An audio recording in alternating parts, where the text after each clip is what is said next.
Hello and welcome to Take Back Time. My name is Penny Zenker and I'm your host. And today I'm super excited because we're going to maybe look at things from an unorthodox perspective.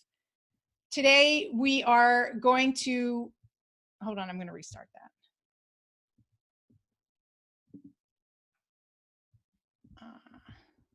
Isn't that the truth? I call So you myself pronounce your name Schwartz, Schwartz, right? Schwartz. Schwartz. Okay. Schwartz. Yeah, with the hard T. Okay. Schwartz. I know. There's just a lot of different ways that people say it, so I want to make sure. Is Zenker a Jewish name? Yes, it is. That's what I was going to say. I didn't want to say that, but Schwartz is the way that Jewish people pronounce it. Right. And Schwartz is more Germanic. Yeah. I'm Irish. Irish. I just interviewed somebody from Ireland. My father, I'm a second generation. Shall we leave this? You want to do that in the bio? I'm a first generation American. My father was a naturalized citizen. I was educated in the UK. Cool. Well, you can tell us about that, right? Let's make it easy for me, and I'm just going to do the basics, and then you can bring in whatever you want. Okay. So for the recording team, we're starting here. Hello and welcome to Take Back Time. My name is Penny Zenker and I'm your host. And I am excited on this show to bring you different ways of thinking, different perspectives on how to take back time, because it's not just what you do with your time, it's how you show up for your time, and it's about thinking and acting more strategically. And in doing so, we have to get outside of our box. So today, I'm excited to have Dave Schwartz with us. And he is going to give us an unorthodox perspective. And I say unorthodox because basically from a young age, he combined the two things that he loved, which was computers and horse racing. Now imagine that. And he created a 30-year business that's been an internet business before the internet even began. So, you know, we've got a lot of knowledge and insight, and he has a super passion for productivity. So without further ado, Dave, welcome to the show. Thanks, Penny. I'm thrilled to be here. So, you know, you said something in the intro that I thought was really interesting. You said something about being unbelievably organized. So tell me what you said and what you mean by that. Sure. Well, you know, when I started in business 30 years ago, I produced a piece of software and it was kind of overnight, it was successful, relatively speaking, to where I had been before. And about 15 years in, I realized I was spending 70 hours a week maintaining the software and servicing customers, you know. And at one time I actually had an office with a staff, and I mean I have a virtual staff now, but my point was 70 hours a week of work is not what one calls having a good family life. Right. You know what I mean? So you bit off a little more than you could chew is what you're saying. Well, you can do it for a while, but it's not what you want for a lifestyle. Right. And so I remarried 24 years ago, and about 6 months in, my wife says, "You know, you're working all hours of the night. Mm-hmm. I mean, don't you think you ought to join the family?" And so, ouch, right? Yeah, but she was right. Call. But she was right. Did you say you don't want to be divorced a second time, so you better? Well, actually, what she said was she would scream upstairs, "It's time for the marital bed." and so, but the funny thing was, I was so much better because I'd always lived this life that was work was the whole center of the universe. You see. Well, and I want to stop you there because you know, I think that there are a lot of entrepreneurs that can relate to that because we have it's like a curse and a gift at the same time, our sense of urgency, and it keeps us, you know, working all the time because of the impact that we want to create, because of the freedom that we are, you know, searching, for so many different reasons. And I can relate to you because I was in technology as well before this life. And, I didn't like to leave things undone. And so that was the worst thing for me as a product developer at the time, because I couldn't put it down until it was done. So I think a lot of people can relate to that. So we're really interested in hearing how and what you do now to get away from that challenge. Well, first of all, there's a saying among programmers that being a programmer means never having to say you're finished. And so it just goes on and on. So I woke up with this wonderful woman who said, yeah, this is not how we raise a family. And there wasn't strife, but the point, she was right. And so I started to work more to a schedule. And at first I was completely out of my element. But most programmer types, we crave structure in our life, organization, not only in our code, but in what happens in our day. And so for me, the first thing I did was I still work 70 hours a week, but they were more humane hours. And so then I discovered productivity. Now, Isn't structure part of productivity? Just to back up a second, didn't you already discover that a little bit? Well, sure. And toe in? Well, and as a programmer, processes are part of the system. The thing is, I took that part of productivity as for granted because I'd been doing it for so long, even in the early years. But a lot of people who are listening, don't have that, right? They're not in programming. So that's why I'm pointing that out, is that that is an important part of productivity. And for people who are listening, start there, right? Especially with people working from home right now who aren't used to working at home. Structure, right? Like you said, that structure, that adding structure to your day and starting and ending at certain times or having certain work hours is a big part of productivity. You might have taken that for granted as a first step, but for people who are, not used to that, or even creative thinkers, structure is supportive, and it doesn't limit, but actually will open up opportunity. It's interesting that you bring this up, because the thing that I got when forgive me, but I didn't know who you were. And then I ran across your book and your I know. And then your oh my God, your TED Talk. And then your TED Talk. Yeah. And I've listened to some of your podcast, and all of a sudden it's like, where has this woman been, right? I'm trying to get out there. I'm working on it. Oh, no, it's not you, it's me. Because anyway, but you see, you really bring up a good point, because as a programmer, or whatever it is that we do, right, everybody has things that they do that they take for granted. For example, when my wife and I first got married, we had a business struggle going on, and somebody had replaced our computers, and they frankly weren't working, and I was screaming into the phone. And I then, after we were done, he's going to come over and fix them. And I slammed the phone down. And because my wife Beth's experience with her ex-husband, she thought, oh my God, now the monitors are going to fly through the windows. Oh, right. And I said, let's go to dinner, very calmly. And she was shocked, right? Well, the point is, from programming, there's one thing that a programmer learns, and that is nothing ever works the first time. Oh my God, that is so true. And it doesn't work according to the instructions that you read that tell you this is the way it's supposed to work.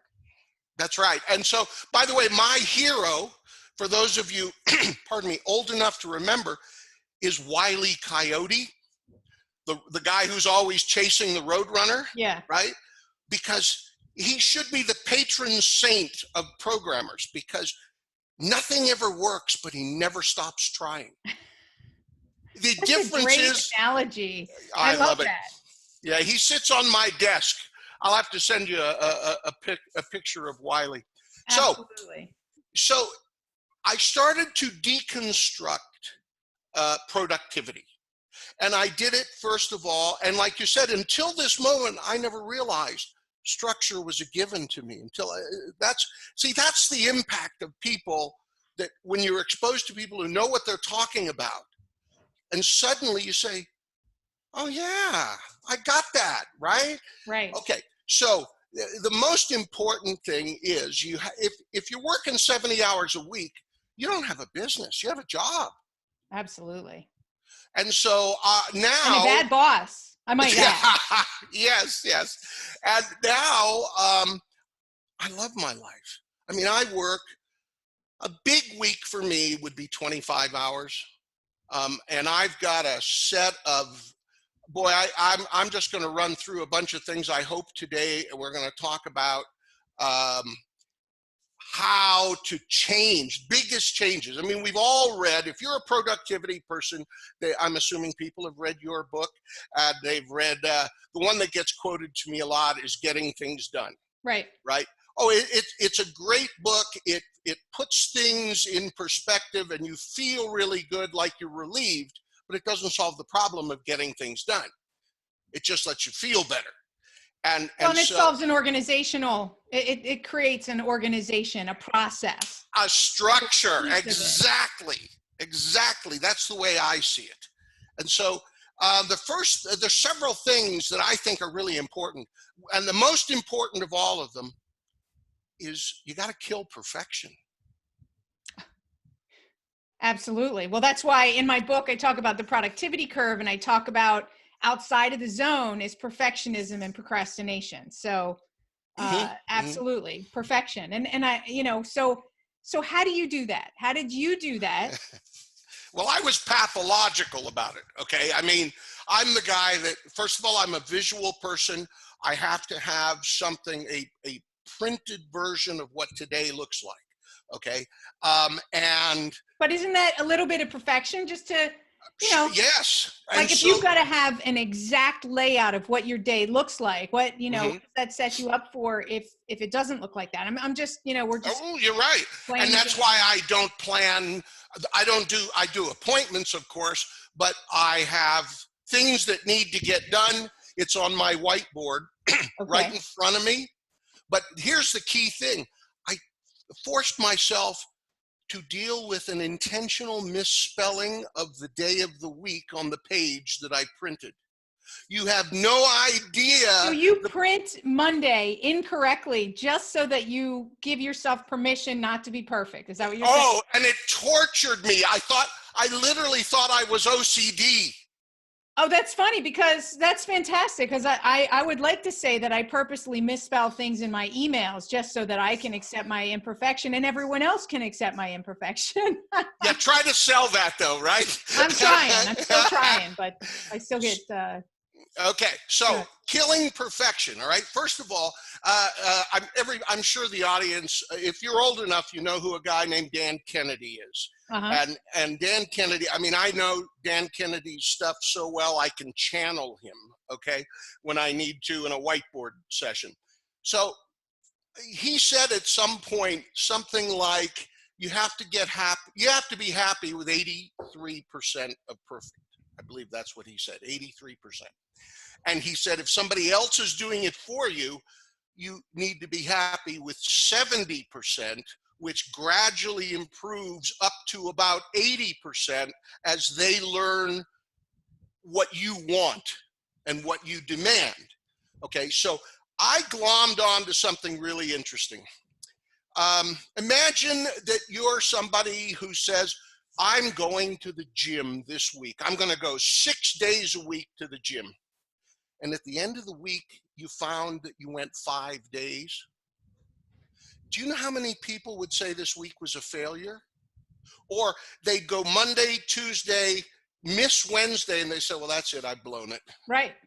Okay, I'll start next Monday. Okay, so the first thing I took is, if you went 5 days out of 6, you need to call this a win. Absolutely. In fact, you need to applaud yourself. And then I thought, well, a lot of people would only go to the gym 5 days anyway, and I lowered it to 4 out of 5. The point is to ask yourself, here's this task, this commitment that I've made that I'm going to do. And if I only did 4 out of 5, 7 out of 10, 2 out of 3, whatever the ratio is that you think is high enough, you set that as the definition of a win. See, we're so hard on ourselves, aren't we? Totally. So what you're saying is that we can have the win, and then we can have the over and above the win, right? Oh, yes. So that we have an area of celebration, so the win is like the minimum. Because I always talk about how you talked about kill perfection. Well, progress is perfection. So that means that if we did better than we did last week, if we learned something that we can improve, if we can stop for a moment to celebrate progress, like you said, then we're going to create traction, and we're going to continually, add to it versus become a series of quitting. Absolutely. And the thing is this, but one thing, the perfectionist in us and anybody who creates, if you really care about what you're creating, the perfectionist in us just naturally keeps bubbling to the top, just like in what you said. So a win is like, okay, and you strive for more than a win. And I suggest, no, you don't. Okay. And let me give you an example. Yeah, so I'm trying to understand what you were saying in your example. So yeah, give us an example to. Okay, so let me move on, and then I'll cover this because I think it's perfect. I've got a set of rules that build my productivity to the level that it is, and I'm going to give you a number. I produce at a level of 3.5x what I used to produce at. Okay. I have this system, and it is not for sale currently, but it's the new business I'm going to go into. I have a daughter who is a Brailleist by trade. She does contract Braille for colleges, universities, high schools, etc. Mm-hmm. And I taught her the system. And we met like twice a week for, maybe, I don't know, 10 weeks, 10 weeks. And at the end of 6 months, honestly, I will say I kind of forgot about it. She was out there doing her thing. She says, Dad, I'd like to share with you what I've done. And I said, okay. She said, when I started, I was making $22 an hour. Now I make $72 an hour. I have not changed my pricing. I have the same customers. I'm simply producing faster. Mm.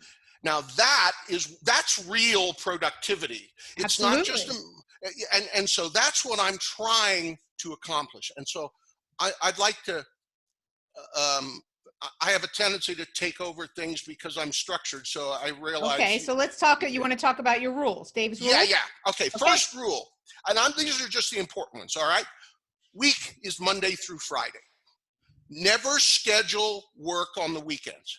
Now, when I say this, people say, oh no, you have to work on I said, I didn't say you couldn't work on the weekend. Right, just don't schedule it. I said you never schedule it, all right? Don't set any expectations that you're going to do that, and it gives you more flexibility. That's right. Now, the reasoning, and if you don't get work done during the week, okay, you forget it. You add it when you make next week's plan, which is done on Friday. Right. For me, it's Friday at noon because I'm done Friday at noon. It becomes part of next week's plan. Now, by the way, part-time people who are doing a business, they've got a day job and they're trying now. Obviously, they're going to have a different situation. Right. But the key point is you must have 2 consecutive days that are unscheduled. This is very, very important. The reasoning now about this business about if it didn't get done this week, it just becomes part of next week, okay? The reasoning is 2 ways of looking at this. Quote, I have to work this weekend to catch up, okay? I have to work this weekend to catch up. Versus, if I choose to work this weekend, I'll be ahead of next week. It's a mindset. I know you're into changing frameworks, I think you call it. right? The framework of things. I use the phrase reframe. Well, framework just means a structure. Sure, sure. Framework Well, is structure to work within. So mhm, that's all that is. I also believe about reframing. So mhm. it's what you focus on. And I mean, like you said, in my TEDx, that's one of the main things that I talk about is reframing.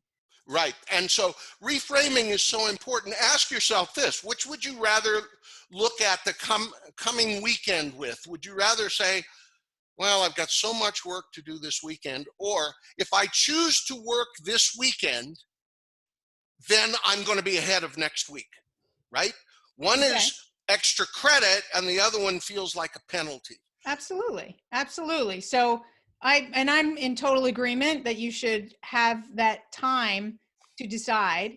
I also believe that you need to take a break, and that working all the way through the weekend is also going to put you even further behind, because you're chasing it as opposed to uh, thinking and acting smarter. You're just busy. You're all over the place, right? So uh, I agree that that'll give you also some distance to plan and really see what really needs to be done, and not waste your time on a bunch of stuff that probably doesn't really need to be done.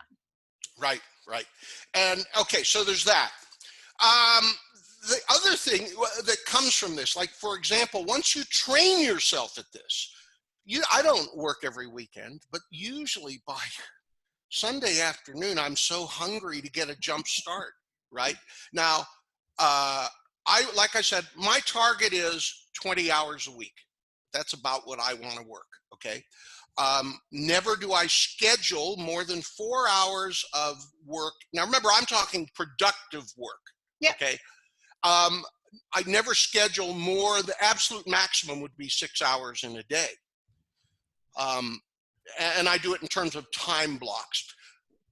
People may say, well, see, you're just lollygagging about there.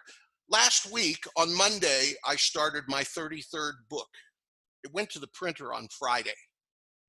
That's the kind of stuff that when you reframe this, you start to discover what's been underneath all along, that if you just give yourself a chance and you hone this system. Another thing that ties into this is the Seinfeld calendar. Everybody knows that story. You know that story, right? The I'm not Seinfeld sure. calendar. Tell us. Okay, so Seinfeld, the story is that Seinfeld was struggling like writers do with, and by the way, nobody would ever confuse me with a real author, with a real writer, okay? But my books sell. Seinfeld calendar, he was struggling with writing, so he committed to getting up every single day and writing. I believe it was for an hour, but I don't know. He just said write every day. And he'd mark it on his calendar with an X. Well, after 864 days or whatever it is, that calendar has become the most important thing in his life. And all of a sudden, I mean, that's not what I want, right? I mean, I want to live a life that is not based on something on the wall determining whether or not, I mean, I want my children, my family, my life to be important as opposed to X marks on a calendar. Right. And so one of the important things is to learn how to stop being perfect, like the Monday thing, but also if you've gone to the gym 6 days in a row, this week, the previous week, and the previous week, don't allow yourself to go 6 days now. You need to, because all you're doing is you're encouraging perfection. And eventually it gets back to that pride you take in. Well, I've done 47 days in a row at the gym. You're still buying back into perfection. And it actually hurts you. Well, I mean, I would beg to differ in some of those things. If I think that it depends again on your mindset around it. Are you beating yourself up if you don't go? You know what I mean? So if it supports you and it puts you in the right mindset and you want to go every day because it is actually a positive routine that gives you positive results, then I would personally, I would say then then you're not a slave to it. You're doing it because it makes sense for you. And I think what I hear you saying is just don't be a slave to habit that's not supporting you. Is that A better way to say it is my personality type, and I contend that there's a lot of people with a similar personality type. We have a tendency to glom on to perfection, and suddenly it becomes the thing that's important to us. right? I get it. And then we beat ourselves up if we don't meet that. And then that in itself is well, you're back where you were before. Is part of the struggle with perfectionism. Yeah. Agreed. Okay. And overwhelm was always a big problem for me. And in fact, I gave it a name. I call it parked car syndrome. And what that means is I have so much to do that I'm paralyzed. Mm. So how do you deal with that? So, I mean, we've talked about, I mean, I don't know how many rules we've gone through. You said that never schedule on the weekend. You said kill don't perfection. That's all part of kill perfection. No, kill perfection was first. Week is Monday through Friday. Don't schedule on weekends. That's number 2. Okay. All right. And so overwhelm is caused by not so much how much we have to do. We think it is, but the truth is it's caused because we have developed our own personal culture of 0 to 60. We get the car out on the road and bam, we are pedal to the metal and we're going 60 miles an hour. And then something happens and we suddenly park the car. Now we're going 0 again. Right. And so again, I call it parked car syndrome. And there's 2 things that we need to come out of that. The first one is we need a process for getting our car back on the road quickly. Mm-hmm. Because if we are prone to overwhelm, it's part of who we are. We need to forgive ourselves for that, accept it. You know, I have a lifetime behind me. Before I whipped this, I had a lifetime of 10-day programs and 20-day programs and 30-day programs, and many of them went great. So what happens after I've been producing for, say, 30 days, right, and I'm cranking along and I keep going, and then it's 45 days, and then it's 58 days, and then I crash, and mentally I say, well, failed again. Right. And so we wind up building our own culture of failure. So for me, this was huge. So the 2 things we need, one is a process. First of all, we have to accept the fact that this is who we are, and it's not going to go away. We just want them to we don't want them to happen as often. And that's about throttling the car, so to speak. The metaphor being of the car's speed is our productivity. So the first thing we need is we want to spread that out. And the second thing is that when we do park the car, we want to get it back on the road as quickly as possible. Those are 2 different processes. So there's the throttling process, mm-hmm. and there is the process of restarting. And we could do a whole segment on that particular process. For sure. We're just giving people the high level because then they're going to join your Facebook group, right? Which you're going to be teaching some of these concepts, right? Absolutely. And because of, I think we're going to talk about coronavirus in another segment, but this is a great time to be teaching and giving for free. Absolutely. So, okay, one more thing which is really critical is work blocks are events. What I mean by that is if you were, let's say when you were in school, maybe you played sports, or maybe you were a thespian. The point is practice. There's practice and there's games. There's rehearsals and there's opening night, okay? A work block is a game or an opening night. Think of how you felt before a game or before a performance, and you had butterflies. It was important to you. It mattered. That's the state you need to be in when you sit down to work. And so you said you're visual. So do you use like some sort of picture or visual that gets you in that state? every morning, okay, people in the high-tech world have a tendency to be aware of what's called the morning stand-up. Yep.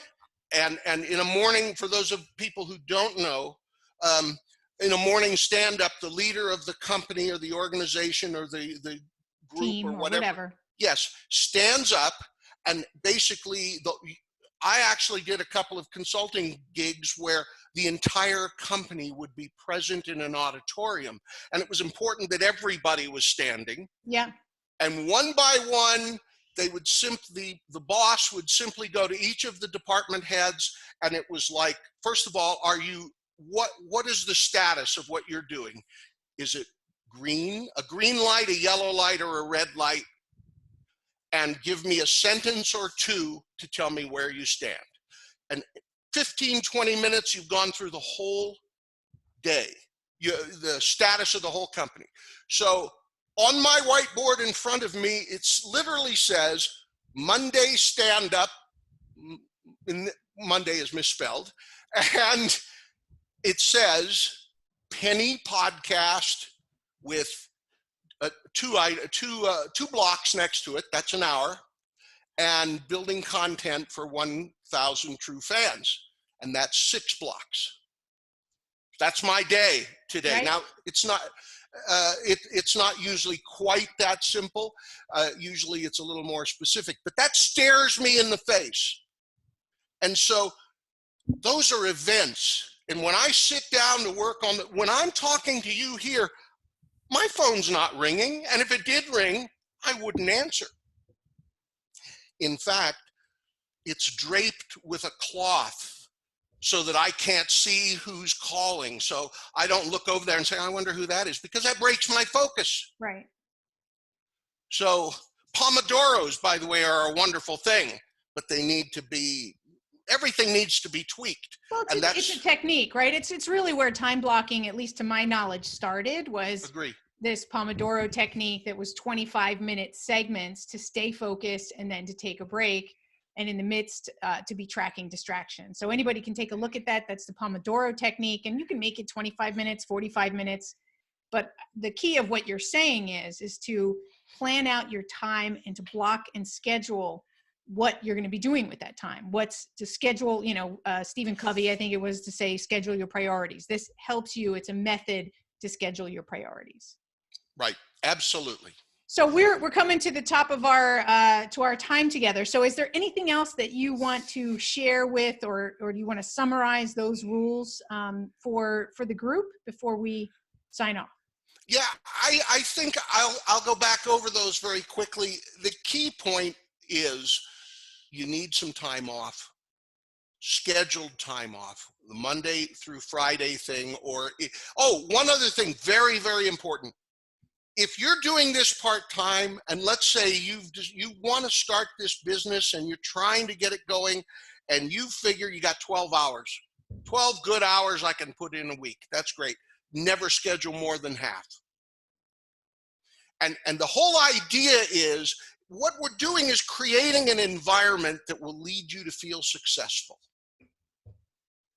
And provide enough flexibility, right, to move with what needs to be moved. I think you said it earlier, and you didn't say it on our talk, is people need to set realistic expectations of what they can accomplish in a particular period of time. And just to highlight what you said earlier about overwhelm, I always say this as well, is overloaded and overwhelmed are two different things. And so you need to deal with them separately, just like you talked about the parked car, right? And if you've got too much stuff in your car that's weighing your car down while you're going, you're going to need to throw a few things out the window or stop, drop them off, and get back on the road, right? So using your analogy, is there two different things. So, that's what I hear you saying in this, is that flexibility, giving yourself that space. Of course, if you only book half of your time, you're not going to be overloaded, right? Because you're giving yourself that flexibility. And I think that's the biggest thing that people do, is they overcommit. And so that's definitely an important tip is to use that as a rule of thumb. The word that I use is make sure it's sustainable. Yes, absolutely. Well, thank you so much, Dave, for being here and sharing your rules and your insight.